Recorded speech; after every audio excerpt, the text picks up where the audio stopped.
Hello and welcome to Lord of the Board. My name is Sam and today we are going to be taking a look at games that I would recommend that you try at 2 players by Ravensburger. I think that all of these games are exciting in different ways and I've got 3 of them for you today, so let's go ahead and get started. And if you guys stay till the end of today's video, you will actually be able to find out the details for a giveaway that we are running.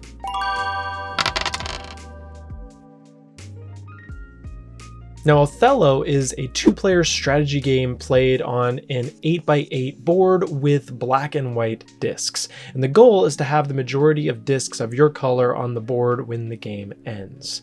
Players will be taking turns placing a disc of their color on the board. And a valid move must sandwich one or more of your opponent's discs between the disc that you place and another disc of your color. And that can be either horizontal, vertical, or diagonal. Now, when you make a valid move, you're going to be flipping all of those discs of your opponent to your color. And if no valid moves are available, then the player will skip their turn. Now, the game is actually going to end when neither player can make a move, usually when the entire board is full.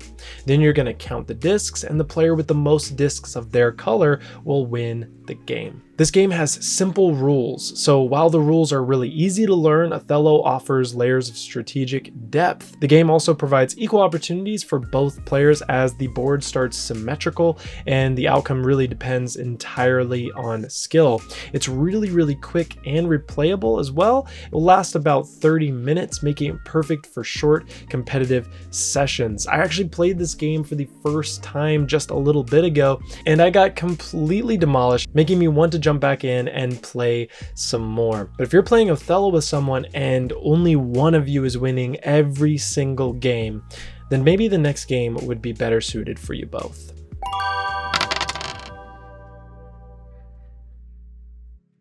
Strike is a fast-paced dice game for 2 to 5 players, but I think that it can actually shine as a 2-player game. The way that Strike works is you're going to be throwing 1 die into the arena, and you can throw from your hand or you can roll it from the edge, and any dice showing the same face are a match. So you're going to be removing these dice from the arena and add them to your pool of dice. And if there are no matches, you can either stop and leave the dice in the arena, or you can go ahead and throw another dice trying to make more matches. It's always a little bit of a risk, but sometimes it's worth it. If your die lands on a side with an X, you're actually going to remove it from the game immediately. And if the arena is ever empty, then the next player that has to throw dice must throw all of their dice into the arena. If a player ever runs out of dice, they're going to be out of the game, and the last player with dice will win the game. Now, the reason why I think that Strike works so well at 2 players is because the turns are so fast and exciting. Players are going to be going back and forth with rolls for a really good high energy experience. The rules in this game are also simple. Like, I've just taught you the whole game. You could pretty much just go out and play. But I also love that there is that risk of rolling and losing more dice. But if you don't roll, then you might have won no dice that round. And that kind of push your luck is really fun to tackle. The randomness of the dice rules ensures that no game plays out the exact same. So this could be a lot different from Othello, where Othello might become some players just gets too good. Strike is good at making sure that people that are really good still will have an advantage, but they won't win every single time.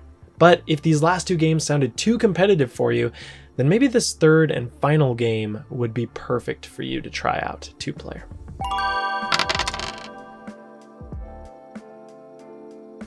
Echoes is a cooperative mystery game where players will be piecing together a story by listening to audio clues and arranging cards in a correct sequence. Players will be actually using an app to scan the QR code on a card, and they'll hear an audio clue tied to the picture on that card.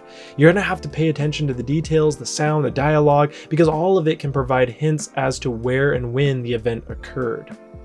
Cards will all belong to sets, each representing a key moment in the story that you're working on, and you have to work together to figure out the sequence of events by combining the audio clues with visual details on those cards.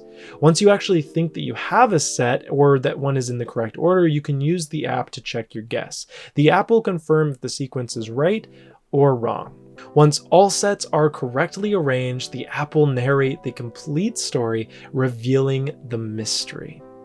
It is honestly such a good experience to be working alongside someone, both kind of working on figuring out where all of these puzzle pieces really fit in this mystery. If you are a fan of games that have mystery, I mean, this is an obvious choice to get into, but I really love that focus on trying this out 2 players, because analyzing the clues together with no distractions and just talking amongst yourselves, it really does feel very, very fun, and it just kind of goes smooth to have less voices in the pool. Sure, it works at more players, but today is about 2-player games, so I definitely think you should give it a try at 2.